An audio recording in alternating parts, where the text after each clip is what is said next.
Hello students, today let us continue with the topic of cloud computing architecture, and under that what we will be studying is PaaS model. PaaS basically stands for platform as a service model, and it is a very important service provided by the cloud service provider, important with respect to the developers.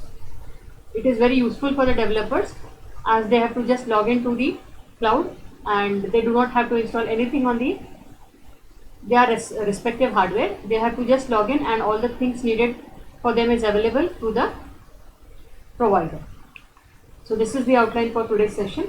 We'll be studying about platform as a service model, the different building web applications, the alternatives to platform as a service, the elements that are needed for a PaaS solution, the PaaS components, the functional difference of traditional development platforms and PaaS model, the comparison of in-house and PaaS development platforms, followed by certain assignments important from GTU exam point of view.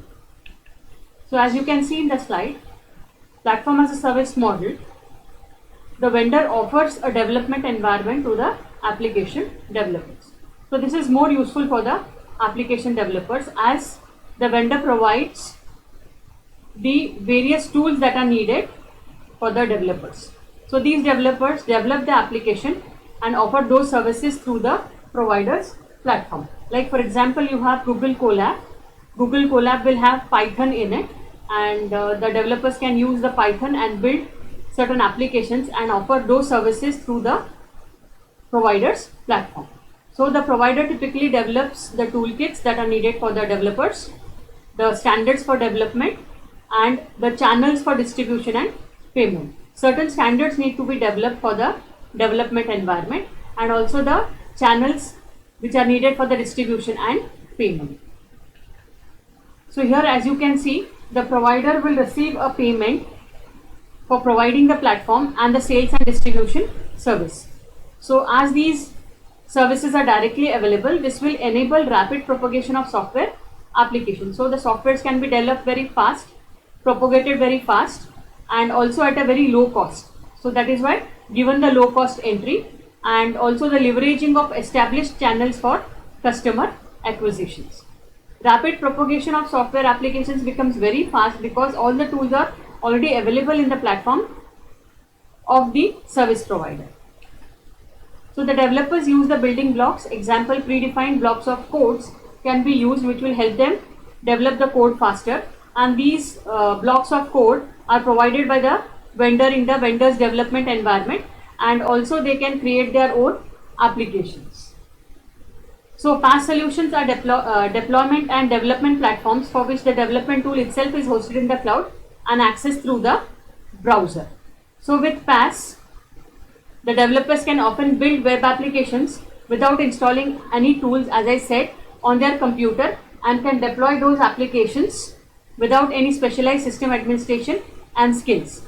So building the web applications or any other applications become very easy in the cloud environment, especially the PaaS, because they do not have to install any tools and all the tools are available to them in the environment of the service provider, and they have to just pay minimum services required, and all the tools can be accessed through the browser.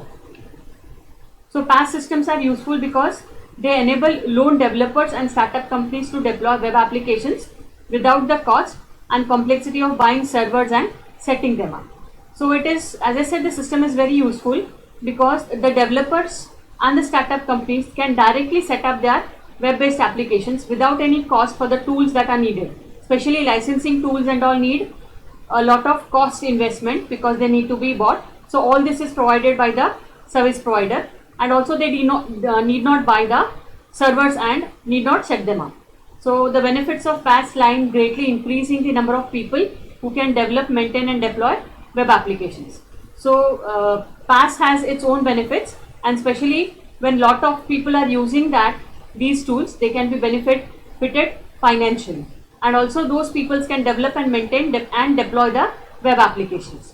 So PaaS offers to democratize the development of web application in much the same way that Microsoft Access democratized the development of client server application. So most of the PaaS developers are trying to offer the same environment like Microsoft Access provided the client server environment. So normally the databases are available, all the tools required for the front end and back end, all those are needed, are all available on the server provided by the service provider or the cloud that is provided by the service provider.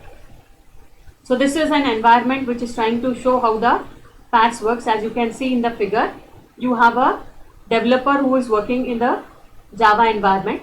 You have another developer who is working in the .NET environment, and there are certain other end users who are using these apps which are developed by the developers. They are all connected through the internet to the cloud that is providing the PaaS platform solutions.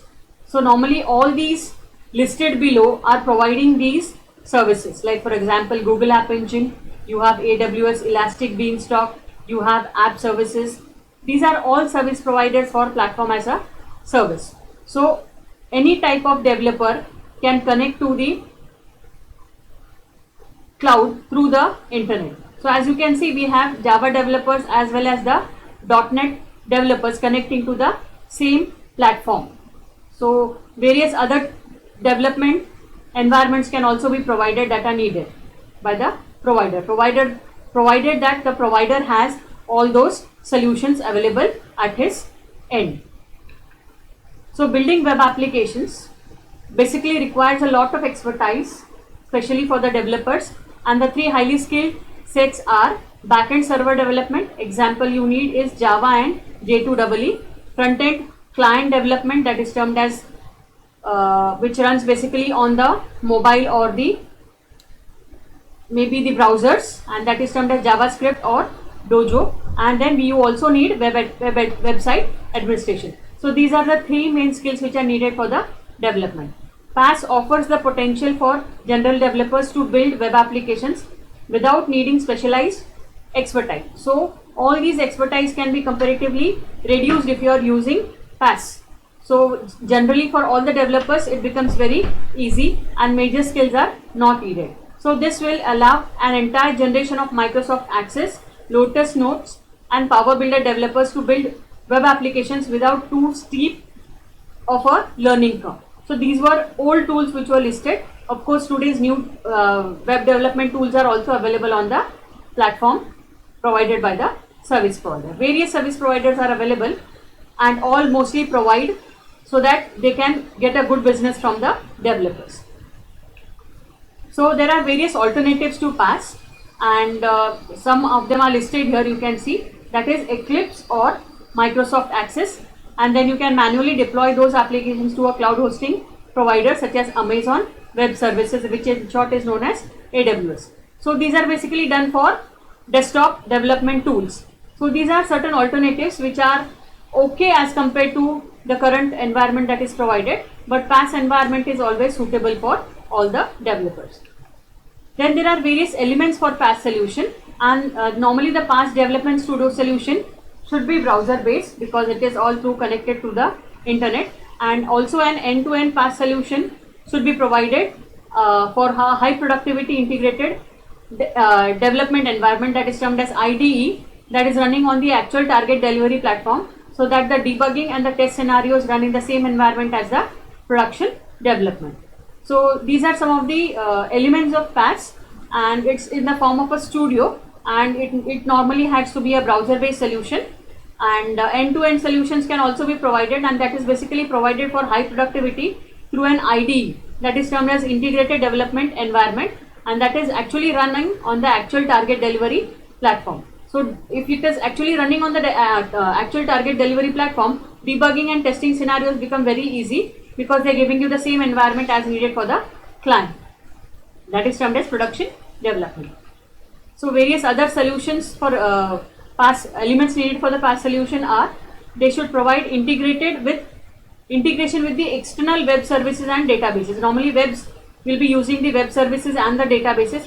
So all these integrations can be provided in the cloud itself. So it becomes easy for the developers to manage entire web. So web application rather. So a PaaS solution must provide comprehensive monitoring of application and user activities to help developers understand the application and effect improvements as it is said. So normally comprehensive monitoring is also needed basically for the applications and what the users are doing, that is termed as user activity, and this will help the developers to understand their applications and it will help them to improve their issues whatever they have found in the previous version or the applications. So scalability, reliability and security should be built in into PaaS solutions. So these are various features that are needed that need to be built in specifically PaaS solutions and without requiring additional development, configuration and other costs. So scalability, reliability and security are some of the major factors that are needed for PaaS development. Scalability specifically when you need to scale your application, that time scalability is a must. Of course the applications you develop have to be reliable and also security has to be a built-in mechanism. Security is must as anybody can come and rob the data or find some lacunae in the application that you have developed. So if security is provided from the cloud service provider side, the application can become very strong. Also there are issues related to multi-tenancy.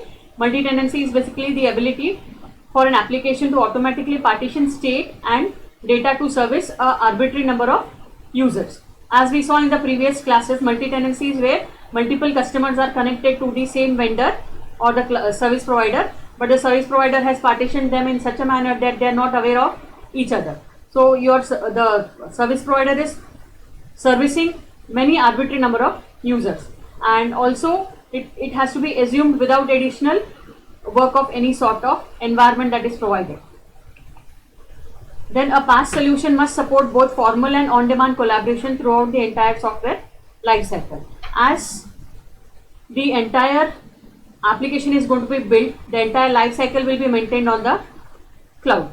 So they have to provide appropriate support, both formal and on-demand collaboration, and through the entire lifecycle.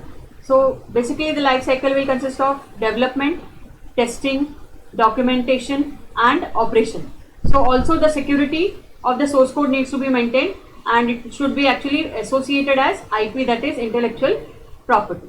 So a PaaS solution also should support pay-as-you-go metered billing. So it should be in such a manner that the developers have to pay, or the users or the customers who are using the PaaS solution, they have to pay only as they are using the services. That is why it is termed as pay-as-you-go metered billing.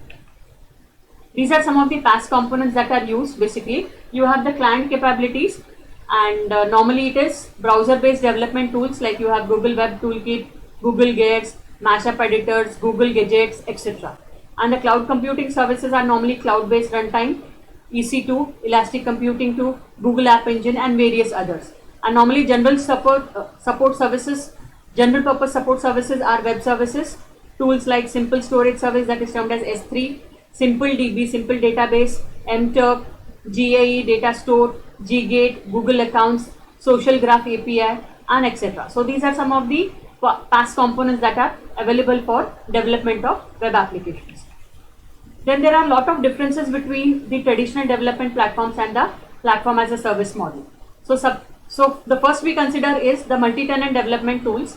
Traditional development tools are intended basically for single user. A single user is connected in a traditional environment. He has all the things set up on a single machine, whereas it is not so in a cloud-based environment. So a cloud-based studio must support multiple users, each with multiple active projects. So whenever multiple users are connected to the cloud, multiple active projects are active at the same time.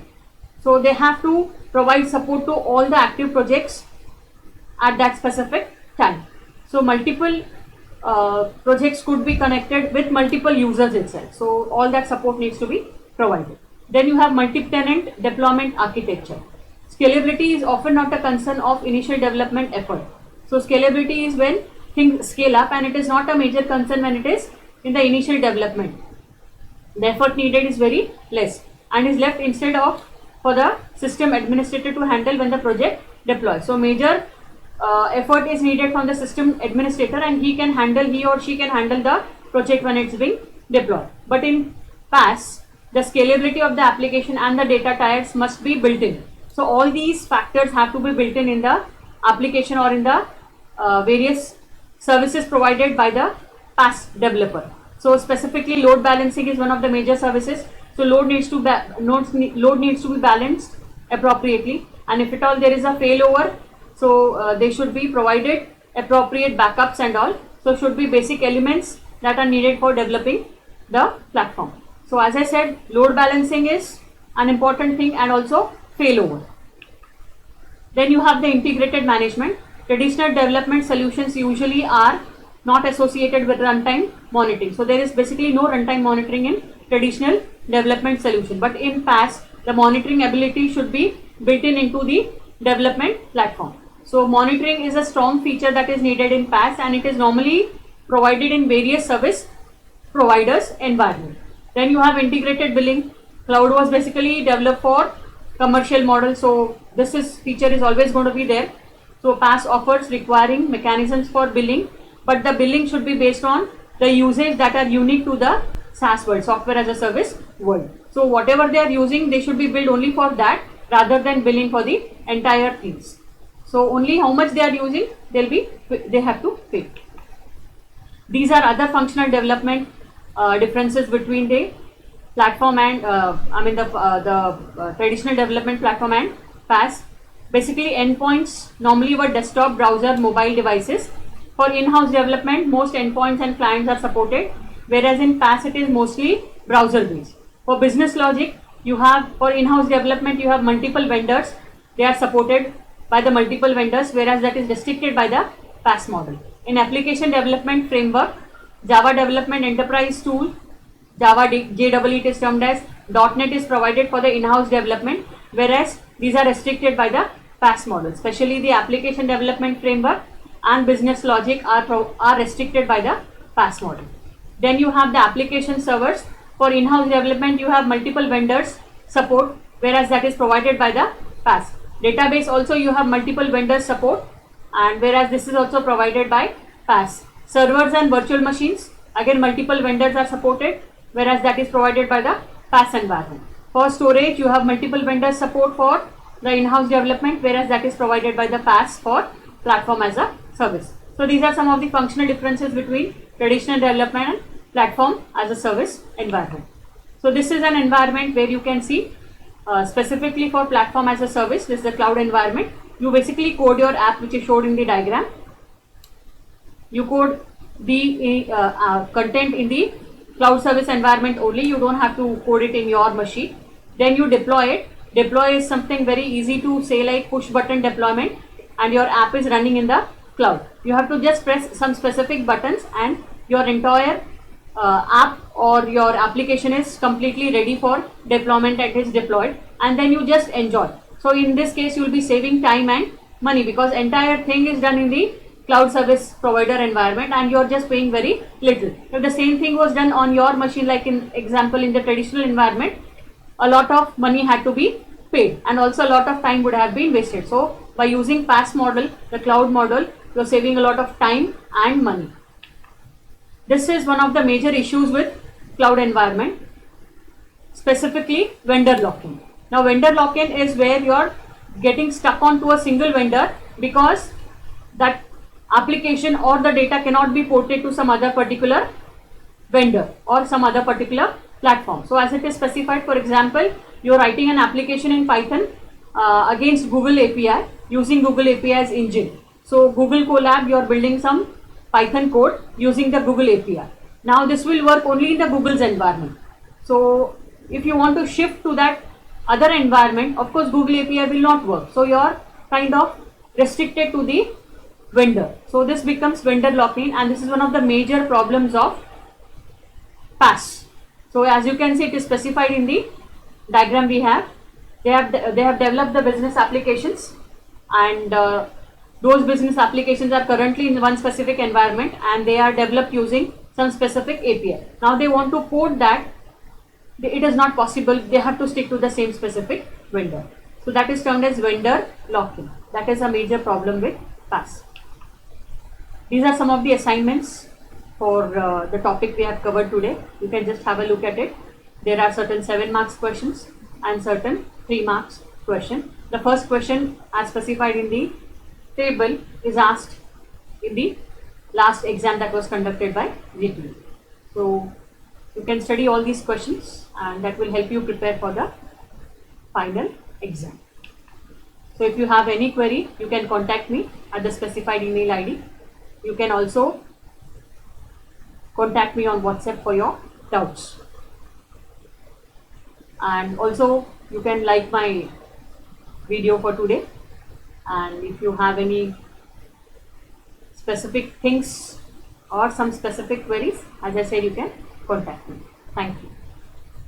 We are done for today.